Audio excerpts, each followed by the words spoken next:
They seem to have done.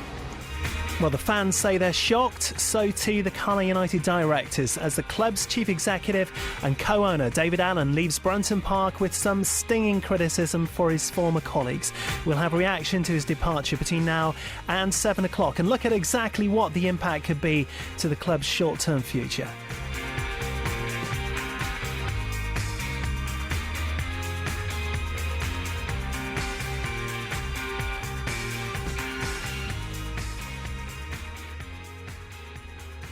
And of course you are welcome to share your opinions as well. The text number is 07786 201 956. It's 07786 201 956. You can call us as well, 0845 305 1122. And the email address, radiocumbria@bbc.co.uk. We'll be hearing from a number of guests between now and 7 o'clock, as well as going through your calls, your texts and your emails.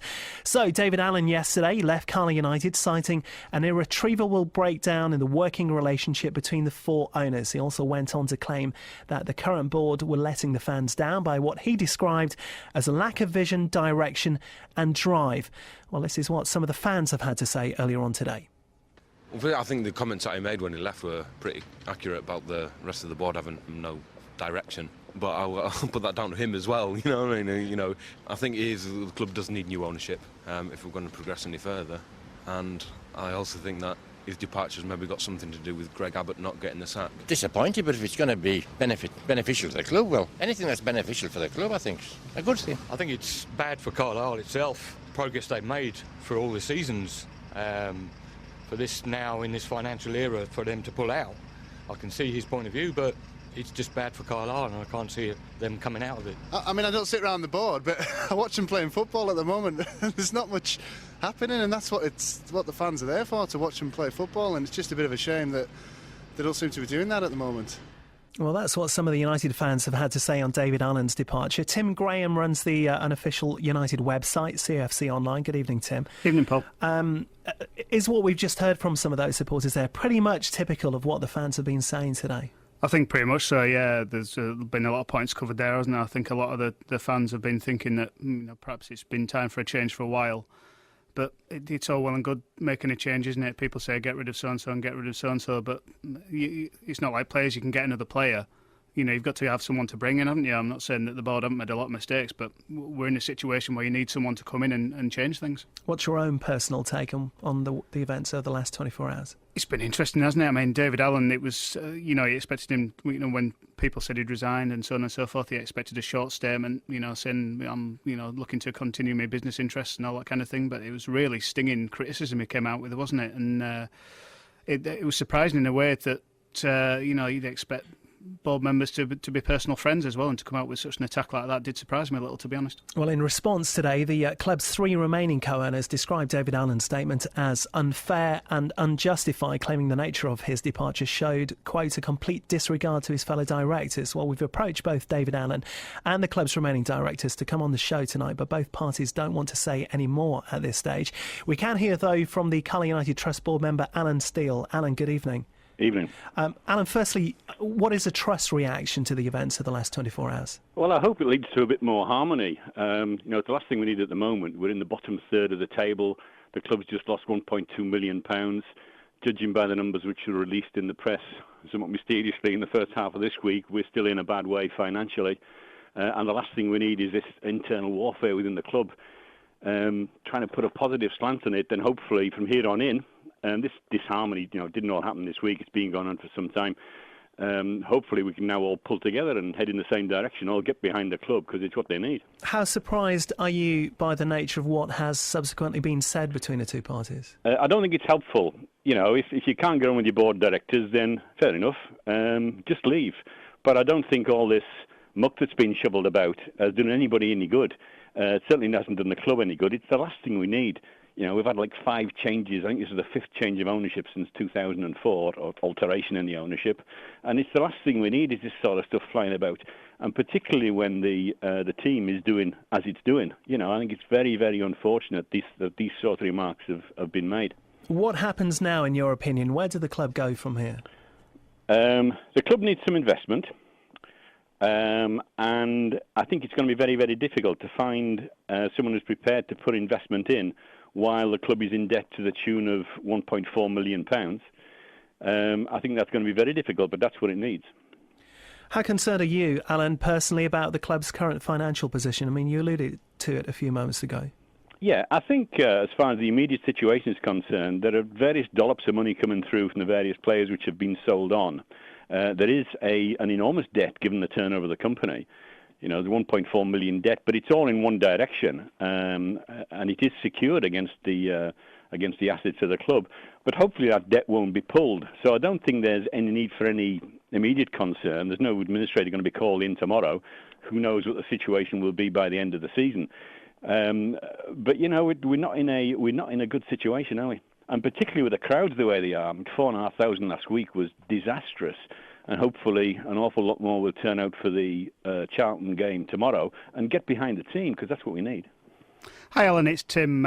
You talked about moving forward and pulling together there before. Would you say that it kind of works on both sides and the trust needs to do a little bit more on that side with the club as well? Yeah, I think you're probably you're not as aware of some of the things which have happened over the past 12 months as you might be, Tim. But we have always said that all we want to do is to get behind the club, work alongside them, and get involved. And I think we're in a position to generate a lot of funds for the club, as we've done in the past. Probably more funds than anybody else, in fact.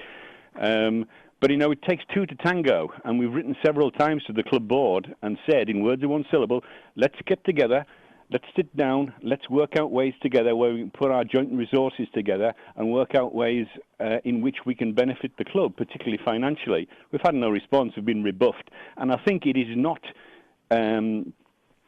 a telling point for me is the fact that the trust owns, whatever it owns, 25.37% of the football club.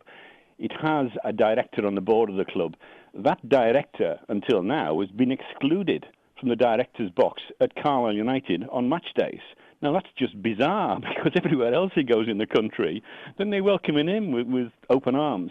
And I've got to say, in other clubs where they have trusts, active trusts, and they work, and the club board works in conjunction with the trusts, then they've been very, very successful in putting large amounts of money together for the benefit of the club. I don't see why it shouldn't happen to Carlisle United. Some of the fans do feel, though, that perhaps the trust has at times, allowed personalities to get in the way of things rather than kind of working together with the club, and personality issues have caused problems.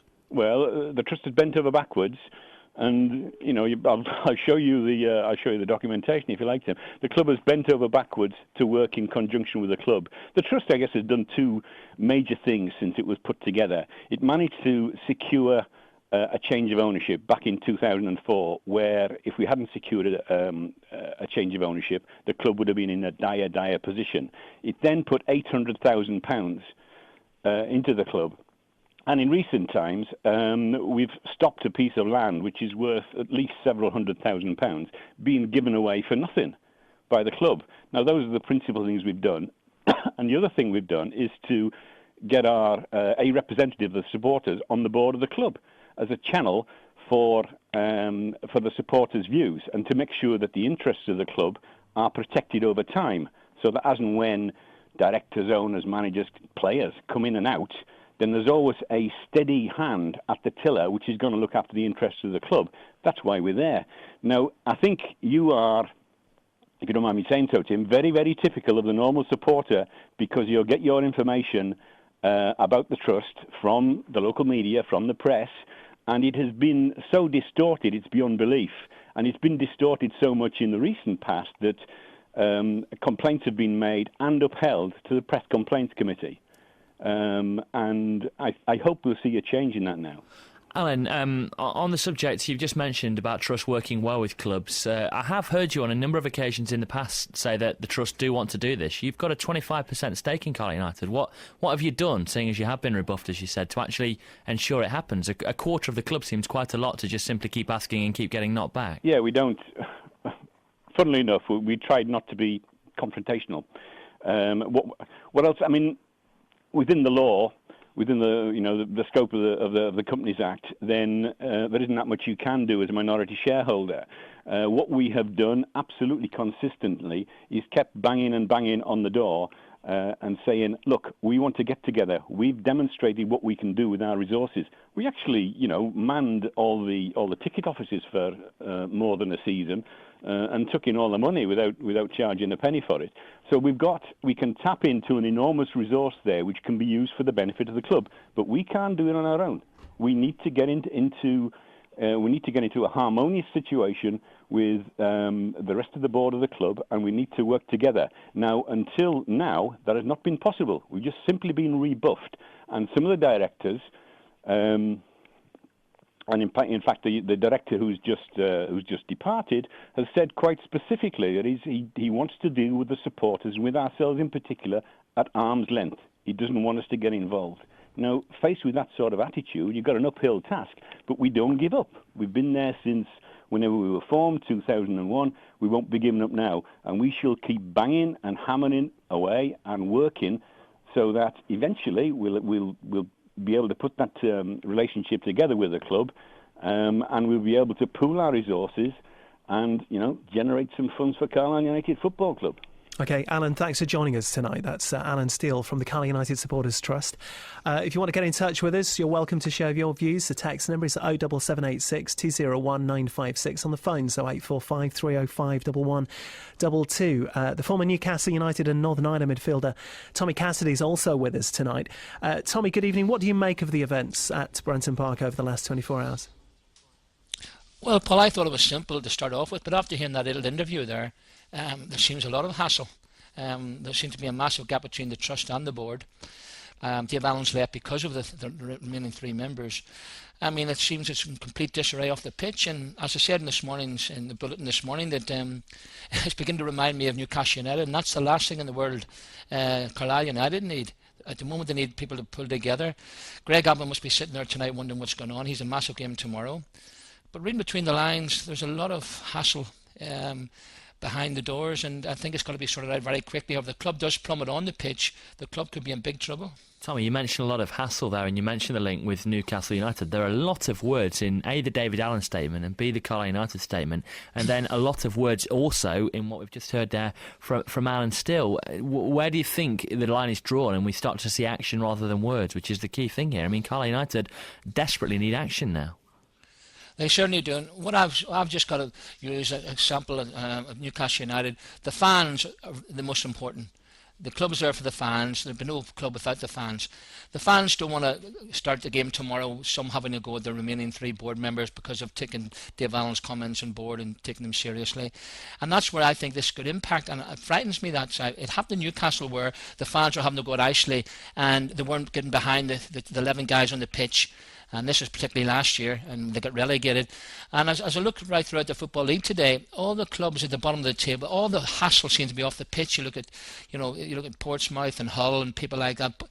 They're bottom on the pitch and points-wise, but they're also in disarray off the pitch. And that's happening in Carlisle at the moment. I was stunned with Dave Allen's, it was a stinging statement. I mean, it really was. I thought he might say, I'm away, that's it. But he did have a real go. And I don't know where it goes from here, James, to be honest with you. I think that the three remaining board, what would love to happen, obviously, fans would love a big guy to come in with, multi, maybe a billionaire, buy the club, sort it out. That ain't going to happen. I think the three guys in charge now have got to look at it now and get their act together. I don't know the ins and outs of it, but at the moment I know right well it's the talk of the country now. It's another club fighting off the pitch, and it doesn't look too good at the moment. OK, well, second place Charlton are the visitors for Carlisle United tomorrow in League One. The United boss, Greg Abbott, is on the line now. Greg, good evening. How you doing, Paul? Fine, thanks, Greg. Firstly, I know you don't want to talk too much about the events this week off the field, but there is obviously a concern that all of this might have an effect on the players. No, listen, the football players have got one job and one job only, and that's to perform on the pitch, Paul. And in no way, shape or form will what happened off the pitch affect their performance. So that we can rest assured that we're not going to make any excuses tomorrow that's affected the players' performance. That's too easy for the players. We've got a job to do, and that's to win a football game tomorrow and be at our very, very best against a very good side, Paul. So I can assure you of that. What about you, Greg, as manager? Because, I mean, obviously you're under your own kind of pressure at the moment. This isn't helping you. Well, in a way, Paul, I'm the same as the players. My only priority is to win a game of football. you know, what happens in the boardroom is really out of my hands. You know, out of respect to the guys at our club.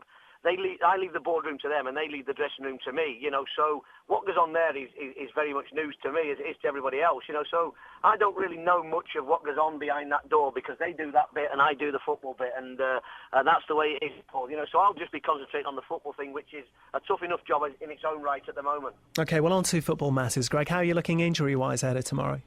We're OK. You know, we're not going to have David Raven back. We're not going to have Paul Thirlwell back. So we're much as we were, you know, last week. But the couple of lads that had problems during the week haven't had that this week. So we're in as probably better shape than we are last week. Although we still don't have David and Paul to call upon. And is Richard Offiong back in contention? Yeah, Richard's trained this week. He looks back to his fitness levels are fine. His injury looks like cleared up. So he's going to be in the squad tomorrow. You made a comparison in the week to Richard Offiong's situation at the moment to what happened to Jermaine Beckford when he came to Carlisle on loan. Greg, how confident are you that Richard is finally going to turn things around sooner rather than later? Well, I'm hopeful, Paul. You know, I mean, Jermaine started off, he'd had a rough time at Leeds. You know, as Richard probably in his last stage at Hamilton, but, you know, he come to us and he tried to resurrect his career, get it kick-started. It didn't happen for us, and he had to wait quite a while till it happened for him at Scunthorpe, you know. So, listen, I can't put a time on that. We're just hopeful that there's a similarity there, and that he ends up the product that Jermaine is, because obviously Jermaine's a top-draw player, but obviously the quicker the better.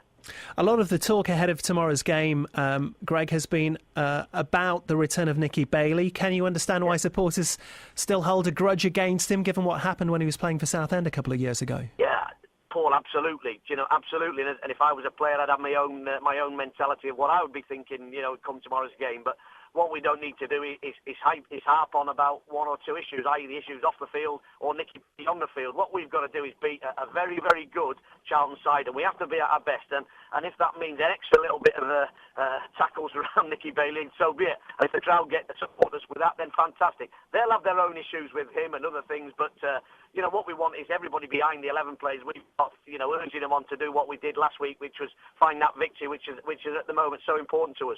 You also talked this week, Greg, about some of the way the criticism of the team and of yourself in recent weeks has affected some of the players. How much of a concern is that, you know, at this stage in the season? I don't think it affects people, James. I think nobody likes criticism, do they? You know, and players play better without criticism, without pressure. And what I was saying is, if I can load myself with all that and deal with that, it frees the players up to go with and play with as much confidence, as much freedom, and less fear as possible on the pitch on the Saturday, which is what they need to do to get a result tomorrow. You know, I mean, this is a good side they're playing on, one that's rightly up the top end of the division. So all I'm trying to do, James, is try and get people to understand that players that feel like they're under a bit of pressure won't perform as good as they would be without that. But you know, our situation is obviously going to bring in some of that criticism, and you know, the players have to deal with it to an extent. But I would rather do it myself, James, and take all that on board myself and free the players up to play with as much freedom as possible. And on that subject of criticism, it has been a criticism of the club in recent years, not just under you, that they raise themselves for the big games, not some of the smaller games. But hopefully that can play into your hands tomorrow. Yeah, I mean, we need to get rid of that, don't we? Because for me, you know, you only get 3 points whether you're playing Exeter at home or Leeds United at home or whatever. You know, we've got to make sure that we cut that thing out and perform well in every game we possibly can and not raise our game. There'd be a big worry if you were seen to have players that were only capable of raising the game for big games. There wouldn't be the type of players you'd want long term, James. So we've got to get rid of that tag and make sure we perform in all the games and pick up points everywhere we think we should be.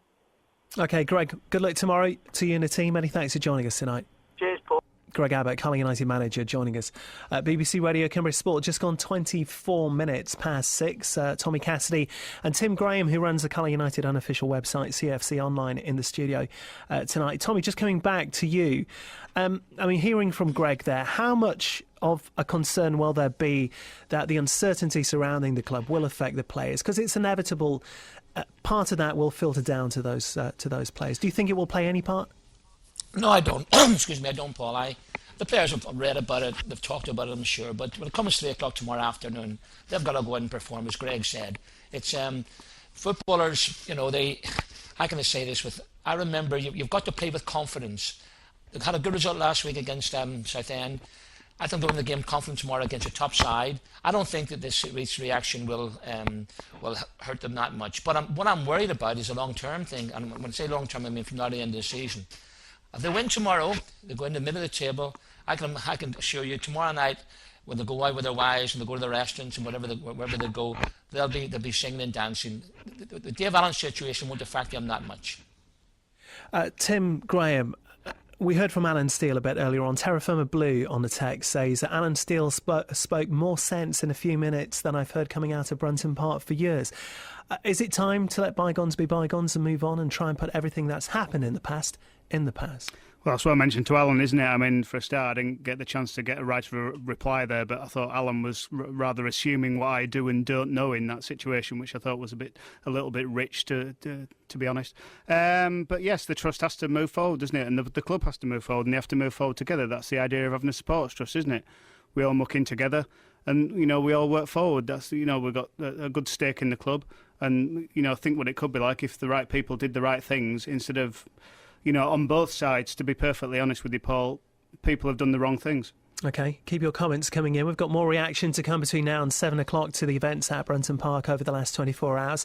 The text number 07786 201 956 on the phone, so 0845 305 1122. Now, on Sunday, Carlisle Racecourse hosts its Countryside Day meeting, which features the track's richest race of the year, the £40,000 Cumberland Chase. Carlisle's Managing Director, John Baker, joins us now. John, good evening. Good evening, Paul. John, big day for the course on Sunday. Yeah, it is a huge day for us, Paul. We've got some real quality on Sunday. Over £80,000 of prize money. Some real quality horses as well. You mentioned the £40,000 race there. The likes of Jas, who won a couple of big races on TV earlier this year at Ayr Doncaster. Marigo, who won the Ida Chase at Newcastle. And also a horse called Rate of Knots, who Tony McCoy's riding on Sunday. So that's a real quality affair. And we've also got an intermediate chase where Killy Glen, who won at the big Aintree Festival earlier this year as well, that's running. So it's brilliant racing for us on Sunday. And you could say it's been a big year for the course as well against the backdrop of the recession. You have enjoyed considerable success over the last 12 months. Yeah, we've been very lucky, Paul. I think people have been very supportive of the race course, and, we're very grateful for that. And, our crowds are up over 20% through the summer. Which is phenomenal, really. National average is about sort of breaking sort of even, really, in terms of attendance increases. So to have done over 20% is phenomenal, really, and we're very grateful for everyone's support. And of course, quite a substantial amount of money at the moment is currently going into upgrading facilities on the course. Yeah, I mean, if people come along on Sunday, they can see the new hurdles track now. We managed to get that seeded in the autumn, and that's greening up quite nicely now, so people can see where that new hurdles track's going to be. And sort of in a couple of weeks' time, we start work on a new weighing room as well. And there's a couple of other exciting projects that hopefully we may be able to announce next year. So it's very exciting times for us, Paul, yeah. Just talk us through the racing card for this weekend, if you can, John. Yeah, well, first race is at 1 o'clock. We've got a 7-race card finishing at 4:20. Gates open at 11 a.m. and we've got a huge amount of activities for the kids. And as you mentioned, Paul, that countryside theme, duck and geese herding, we've got a hound trail before racing. So there's all sorts of good fun as well as the racing. Yeah, as well as the racing, as you mentioned, quite a bit going on the track off the track on Sunday. Just a reminder, John, how much will it all cost and what time does it get underway? Well, probably the most important thing is that children under 16 get in for nothing. They're absolutely free. And then we start our price at £15 for adults or £10 for senior citizens. So it's a great value day. And as I say, gates open at 11 o'clock. First race is 1 p.m. OK, we look forward to that. Let's hope the weather's a bit kinder than the forecast is perhaps predicting. That's John Baker from Carlisle Racecourse joining us. Coming next, we'll catch up with the traffic and travel, and also coming up between now and 7 o'clock. Hearing from the Barrow manager Dave Bayliss, Workington Reds boss Darren Emerson will also be joining us, and more reaction to the events at Carlisle United over the last 24 hours. BBC Radio Cumbria. For the latest traffic and travel news. BBC Radio Cumbria. Well, it's still slow southbound on the M6 at the moment. You will encounter delays from Kirby Lonsdale at junction 36 through to Goldgate at 33. Also on the northbound side, away from Lancashire back up to Cumbria, we are still seeing some delays. There have been a series of accidents on the M6 tonight, but things are starting to get back to normal. Not really too bad into and out of Penrith on the A66. Kendal is also starting to die down. The A590 is returning to normal, and we're not seeing any issues on the trains and planes. But if you do spot a problem, call in if it's safe and legal on 0845 305 3939. I'm Simon Temby for BBC Radio Cumbria Travel. More in 30 minutes. Keep the county moving. Call the BBC Radio Cumbria travel line 0845 305 3939. 0845 305 3939. BBC Radio Cumbria. And keep your Carlisle United comments coming in between now and 7 o'clock. BBC Radio Cumbria Sport on the text 07786 201 956. On the phone 0845 305 1122. Going back to the subject of Carlisle United in just a few moments' time. Now let's hear from the Barrow joint boss Dave Bayliss. His side went 6 unbeaten on Tuesday night with that 4-0 FA Cup win at Chester City to earn themselves a first-round tie against Eastleigh a week tomorrow. Dave, good evening. Are you okay? Yeah, fine, thanks, Dave. Just how impressed were you by Tuesday's replay win?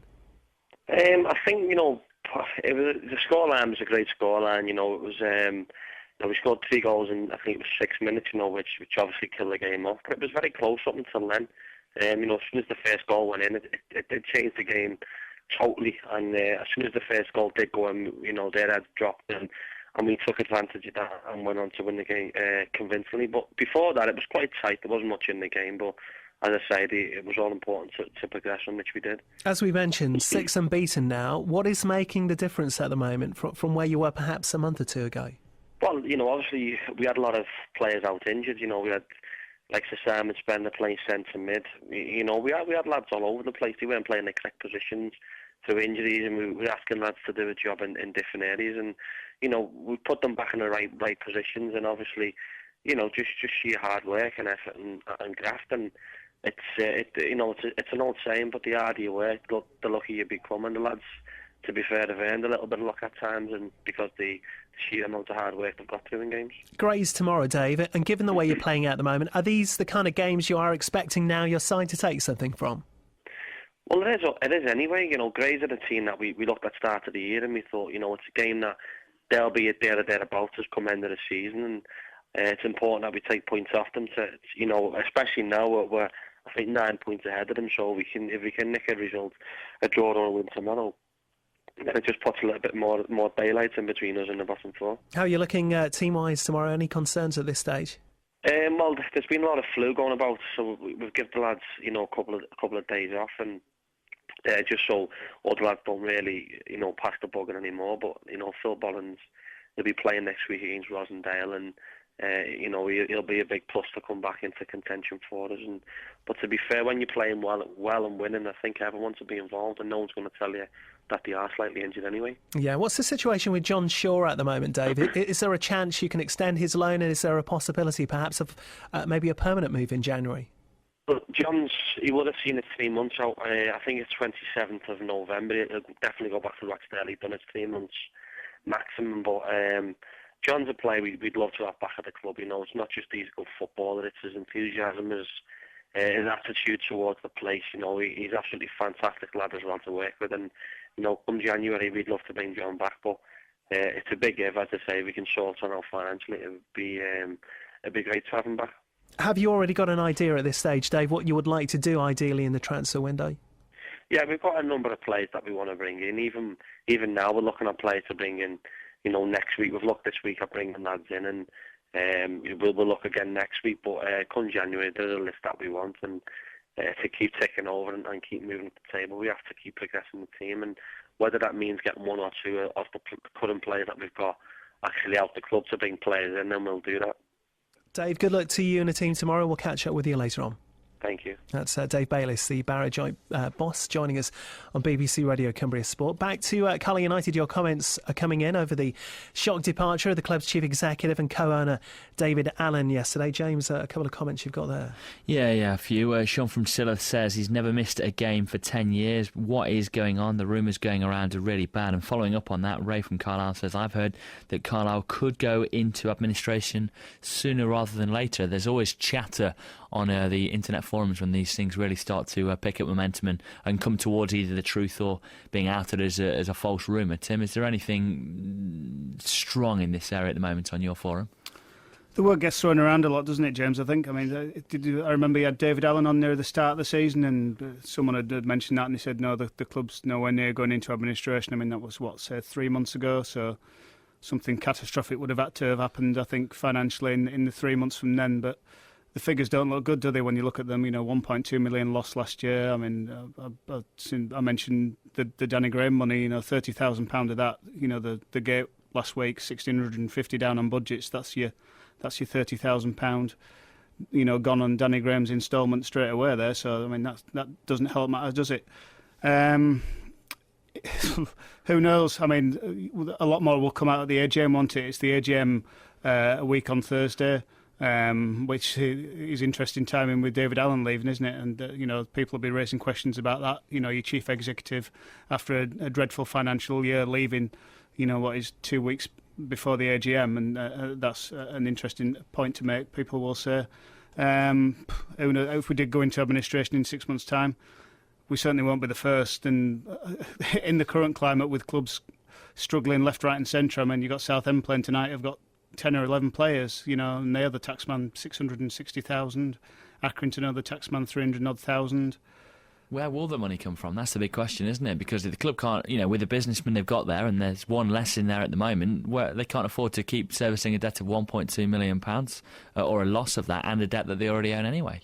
Well, that's the thing, isn't it? I mean, you've got major creditor there, Fred Story, 1.2, 1.4 million loan. I mean, that may have gone up now as well with the 1.2 million losses. I mean, where do you get it from? It doesn't come off a tree, does it? So that's got to have come from somewhere. So, I mean, you can't expect Fred to let the club go into administration and then all of a sudden he gets 10p back in the pound of his, £1.2 million. You just can't see that happening, can you? OK, well, let's hear from Ryan McKnight. He's the editor of FC Business magazine, a publication for the football industry. Ryan, good evening. Good evening. Ryan, what's your own take on the events at Carlisle United this week? Not surprising at all. Why would you say that then? Why isn't it not surprising you? If you look at the recent history of Carlisle, it's been one word. It's been turbulent on every level, financially, structurally. But obviously, the key indicator is the relationship with the now old new takeover people, with which there was 4 and now there is 3. From the information I've had. The relationship between those 4 was never good, was never coherent to running a business of any sort, never mind a football club that has all the ego, paranoia and emotion to handle as well. And so it was always going to end in tears, and that is what has happened today. But the point I'd like to make is that Dave Allen, from the information I have and the experiences that I have become known of at Carlisle, has done all he could possibly do at that club, and he was left with no other option but to do what he's done in the past 24 hours. How much damage, Ryan, do you think this could cause, this very public falling out? For me, nothing will change. The point of why he has left is because he could not have an impact on the club because of the other individuals at the club. So in the short term, nothing will change because this is the processes that have been going on for the past 6-9 months. So everything will carry on as normal because Dave wasn't being able to have the impact he wants anyway.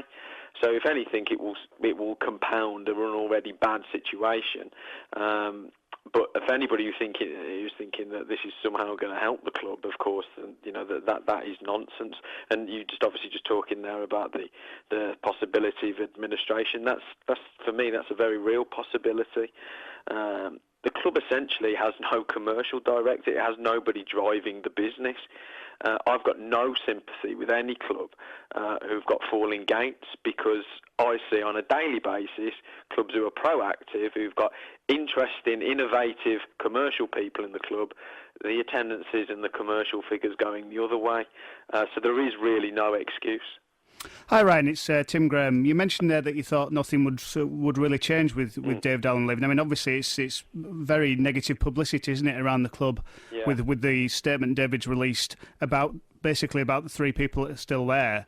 In your experience, would you say that would cause perhaps a problem in sponsorship issues in the future? People trending to maybe shy away from the club and putting money into it because of David's comments? Absolutely spot on, and it's a great point. And we've seen that at other clubs. If you look at just across the way from you guys at Newcastle, it's all well and good Mike Ashley coming out and saying he wants naming rights on the stadium, but who wants to be associated with clubs that are going through bad experiences? Nobody.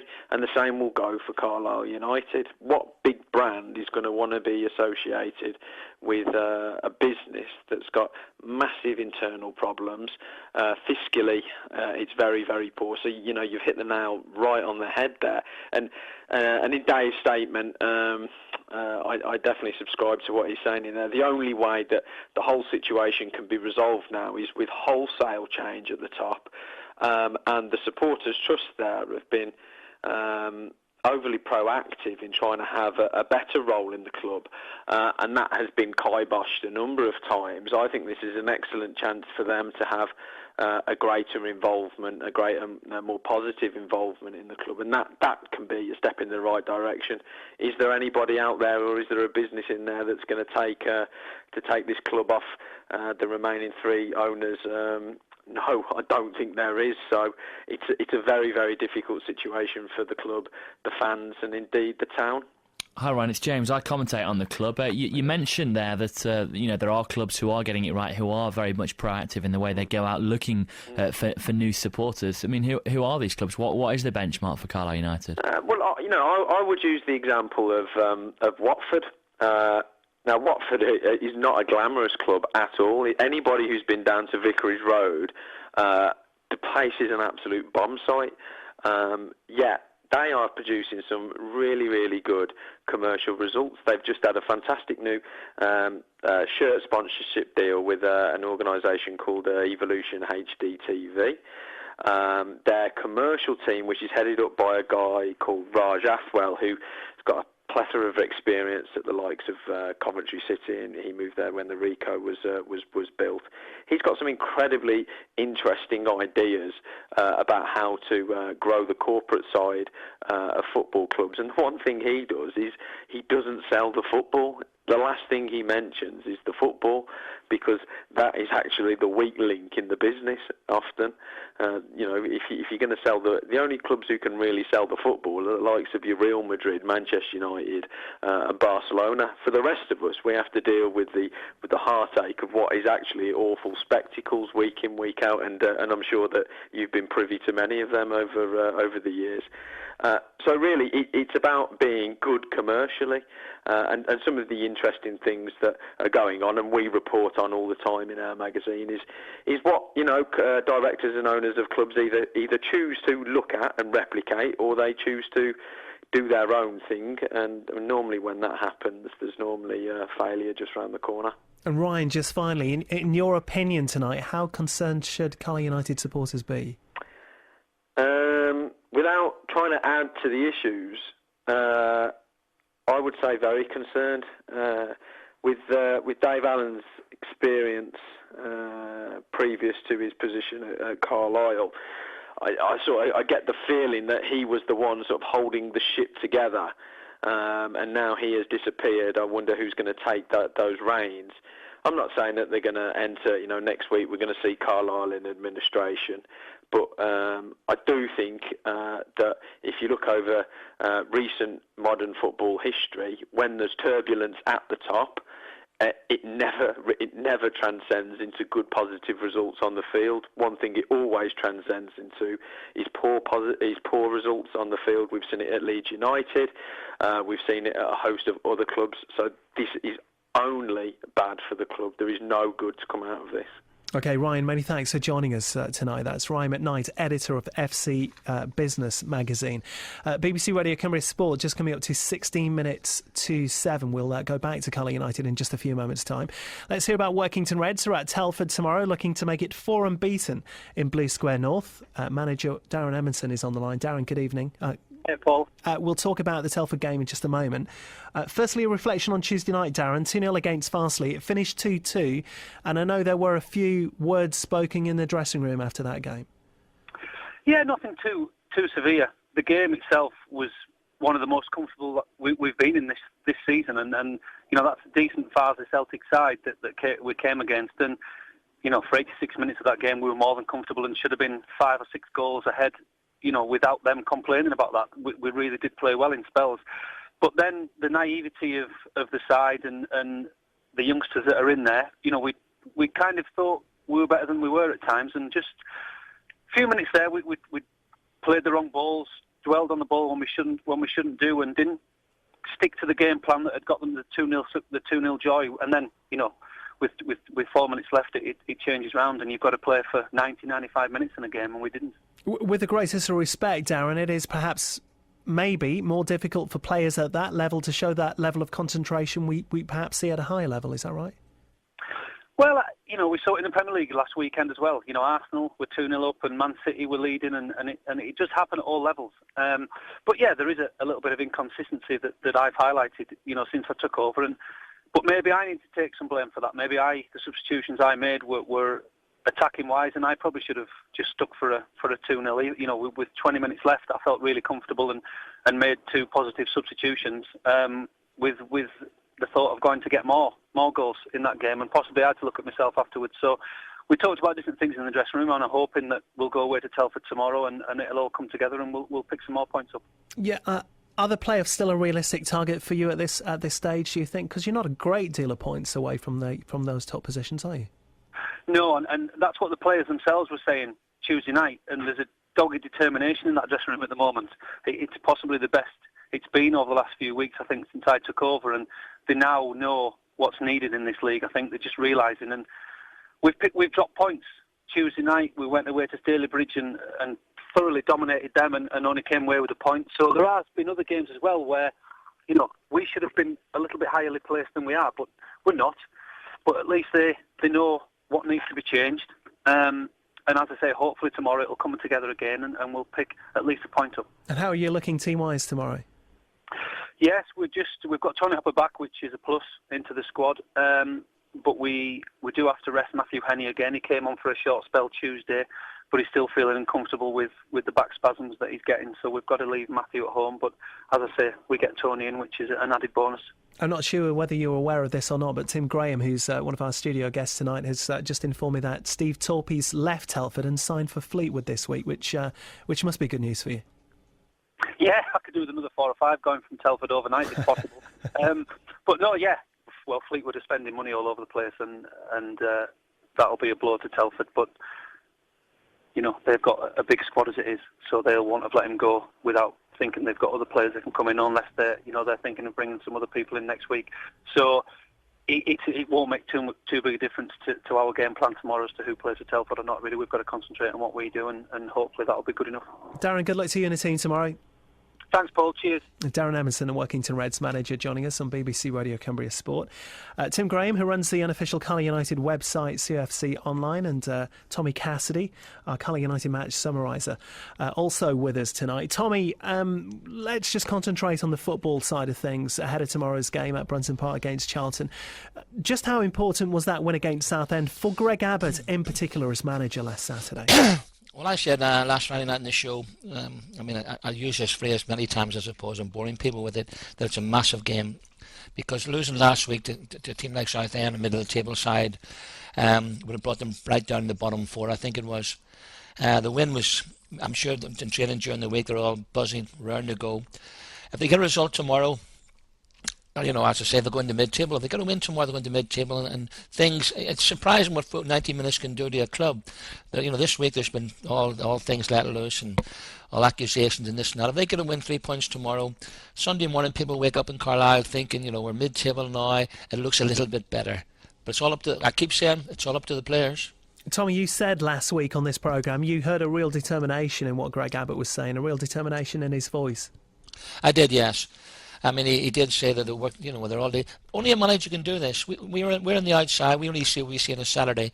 We don't see what goes on Monday to Friday at the training ground, in the dressing room. Greg sees that, and there was a real determination in his voice last week, and it paid off. I'm just hoping that he can bond the players tomorrow, tell them to put everything behind them that's happened in the last 24 hours. Get at Charlton. Don't let them play, because they're a good side. If the two teams play football, I think Charlton could come on top. But if Greg gets his players to hassle them and harry them, don't let them settle, and put all this politics during the week behind them, I think Carlisle can get a result. And if they do, I'm just sure they'll go into the next game thinking, hold on a minute, we can finish in the top 8, the top 10 of the table. That's the way football works. Tommy, Greg Abbott said when we spoke to him at the top of the show that it wouldn't affect the players and it shouldn't affect him as a manager. Nobody ought to be able to lever that claim after the match tomorrow afternoon. In your experience, because you've played through and managed through similar situations, how easy or difficult is it going to be for everybody to keep this from the front of their mind? No, I had a little think about this the last 24 hours and trying to put myself in the position of players. The only thing that players would maybe a little doubt in their mind when I was just listening to the guy you had on earlier on about administration. That is obviously a little problem in the back of their mind. But I know most players go into the game tomorrow wanting to play well and continue last week's performance and getting a result. Greg will be exactly the same. It's out of their hands. But what they can do is they can win games. They can get the fans behind them. I was a little bit disappointed last week. There was only 4,500 people there because the club needs the fans both for financial and for support on the field on a Saturday afternoon. I just think the players will go into the game tomorrow. It won't affect them what's happened during the week. It could have. I hope we're sitting here in 6 or 7 weeks' time saying the same thing, because that could change. Tim Graham is also in the studio with us. Tim, in your opinion, given what's happening off the field at the moment, where did things start to unravel? Can you put your finger on a point where perhaps things started to go wrong at Brunton Park? Players brought in by John Ward, perhaps on good contracts, on long contracts, numerous poor signings brought in, and it just kind of snowballed from there, hasn't it, really? I think that the big one was, we started so well the season, we didn't, we failed in the playoffs against Leeds there, and then the next season we won 4 and drew the first of our first 5 games, didn't we? And at that point, a few people had expressed concerns about defensive frailties in those 5 games, but you were thinking, we can push on and have another good season. And then all of a sudden it just seemed to unravel in one foul swoop, didn't it? And it just went down the chute very rapidly, and John Ward, went. Greg came in and he had a good start, didn't he? But then you think this year, January onwards, 4 home league wins. That's not going to bring the crowds in, is it? And you talk about synchronicity in football at times, don't you? Look at Nicky Bailey returning. I know we have already talked about that with Greg, and we've talked about it in the build-up in the week, but when Carlisle United missed out on automatic promotion, that from in a position of strength where they were points and good points ahead of the chasing pack in League One, looking to go up into the Championship, everything really unravelled from that day, irrespective of the signings. If Carlisle had made it up into the Championship, what sort of investment would have come their way? They're the biggest club in hundreds of miles here where they are in Cumbria, with all of that, and huge television audiences and fan bases coming to Brunton Park. What sort of sponsorship might Carlisle United have got? It's the 6th biggest league in the world, the Championship, and Carlisle came within minutes and points of making it. I think that's the problem, isn't it? With the fan base being spread across a wide area, you tend to, when you're doing well, you get a good spread of people coming. But then as soon as you do badly, people feel it's a long way to come, or these kind of things. A lot of people move away from Carlisle for jobs, don't they? You see the size of Carlisle's London branch. You've seen it, James, going to away trips. That there's so many supporters from down south or the Midlands. So supporters have money issues like anybody else, don't they? As soon as the teams start doing badly, then the crowds do drop off alarmingly. I know it's been mentioned in the past that Carlisle has one of the lowest season ticket updates in the uptakes, should I say, across the Football League, and that is one reason, that there's so many people that come when you're doing well. That's the point. Back to Nicky Bailey. How important is it when it comes down to this? The increased investment they would have got in sponsorship, the increased, euphoria about the club, and hopefully season tickets with that. Fred Story was in control there with all the money he's got behind him. Maybe he'd have still been with the football club. And you talk about where it all went wrong. That Nicky Bailey moment against Southend. I can see why the fans would have a bit of a go at him tomorrow. But you look at that, you think going up to the Championship and everything would have been fine. But I mean, you look at the Hull City's just coming out now, isn't it? That they've gone up to the Premier League, and everyone thinks that Hull City have been a very well-run club behind the scenes, and that everything's fantastic, done well to get in the Premier League. And now it's coming out that they're close to unravelling, and if they get relegated from the Premier League, it's all going to go pop big time. Well, you can tell that any club who think about offering $5 million for Bobby Zamora is not being well managed financially. It was mentioned on Radio 5 that their wage bill was £40 million a year, which for a club like Hull just seems utterly ludicrous. Tommy, it's a good point that Tim's making there. I mean, for any club to make progress on the field, the infrastructure has to be absolutely right off the field, and perhaps people will accept now, with the benefit of hindsight, Carlisle weren't ready to make that step up into the Championship 2 years ago. That's right. I mean, this has all happened because Dave Allen resigned. If Dave hadn't resigned and kept quiet, this would have went on, continued maybe to the end of the season. It's now come out, which in a way, in a funny sort of way, could be a good thing because things have got to be done. I got a little bit of criticism from some fans at Carlisle when I said that Greg should stay to Christmas at least, give a manager a chance, and they said, well, hold on a minute, by the time Christmas comes, we could be bottom of the table. I'm just thinking that both on the field, Greg needs a chance now. Well, he's got a chance now for Christmas, at least. He needs this time. Off the pitch, I think it's important that the three guys in charge at the moment make it very clear to the fans where they stand. This no comment bit won't wash. I'm afraid tomorrow, if Charlton get an early goal and the fans get on the backs of the three remaining directors, that does affect players, believe me, on the pitch on a Saturday afternoon. I think it's important that the three guys in charge now tell the fans, who are the most important people in the club, tell the fans what's going to happen. Even if it's bad news, it's got to come out as soon as possible so things can be done about it. OK, well, as well as Carlisle United against Charlton tomorrow, we've heard about Barrow and working to Reds. Kendal Town, they're at home to Stocksbridge Park Steels. Top of the table clash, that one, at Parkside Road in the Unibond Premier Division. Northern League Division 1, Penrith at home to Newcastle Benfield. Division 2, Whitehaven Amateurs against Gisborough Town. And Guildford Park at home against Brandon United. Our feature rugby union tomorrow is Penrith against Beverley, National 3 North. And in National 2 North, Kendal up against Preston Grasshoppers. Kendal looking to make up for last weekend's defeat at Loughborough Students. Here's the Kendal captain, Ian Vortman.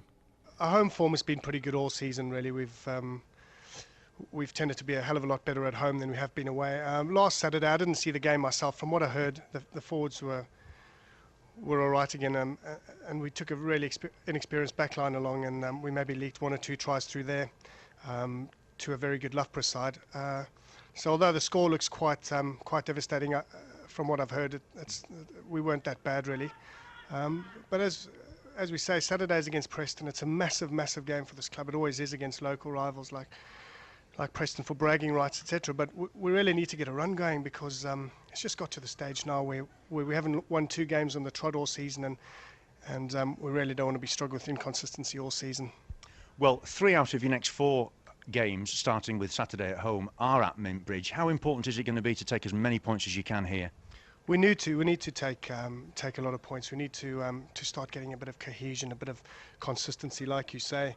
I mean, we'll try for consistency in team selection as well, as far as injuries allow us, and I just think we just need a good run with the same team. And Kendal, through the years, really has been a team that gets a good run going, and then we can expect good things. You mentioned consistency there in not only playing style but also selection, and that's something you haven't really had. There's been a lot of changes in the team week in, week out. It doesn't help the situation, does it? No, we've had all sorts of reasons for changing the team this season. We didn't have a very settled pre-season. We had a lot of guys away, so in a way our first few games this season have been sort of picking away at selection, trying to find our best 15, our best combinations.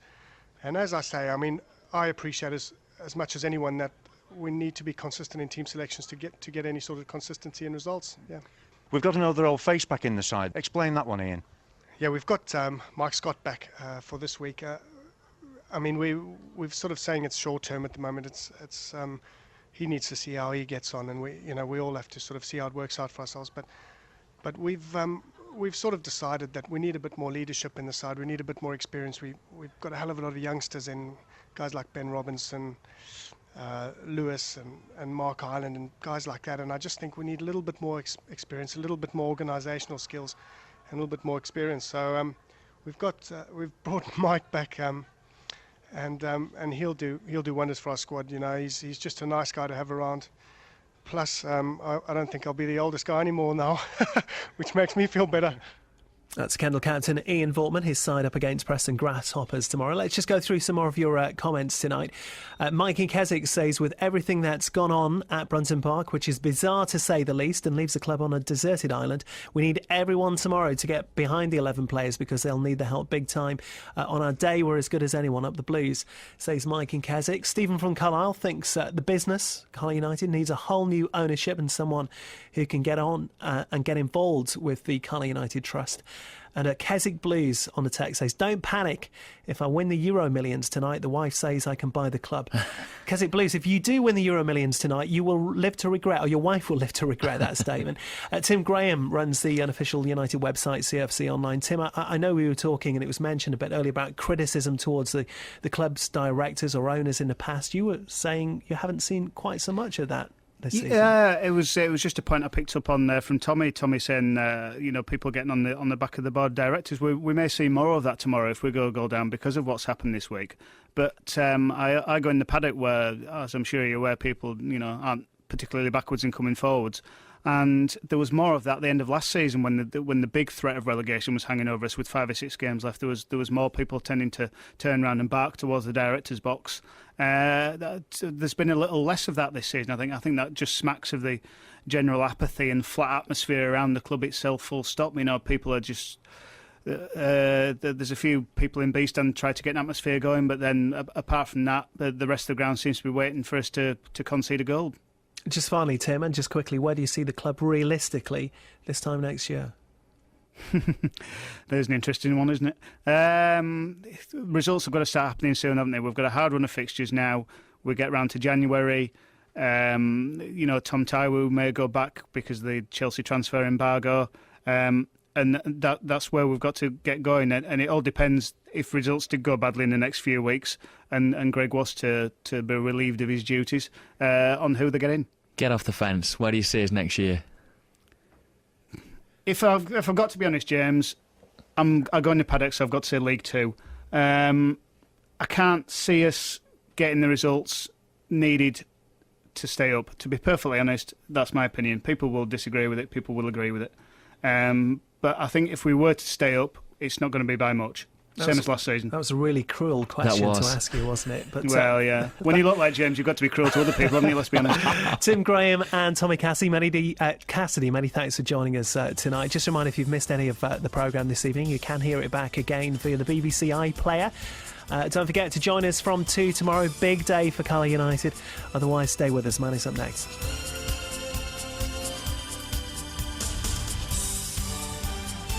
On FM, AM and online. This is BBC Radio Cumbria. It's just after 7 o'clock. I'm Ben Mader. The Carlisle United manager Greg Abbott has been speaking to BBC Radio Cumbria tonight for the first time since the departure of Chief Executive David Allen.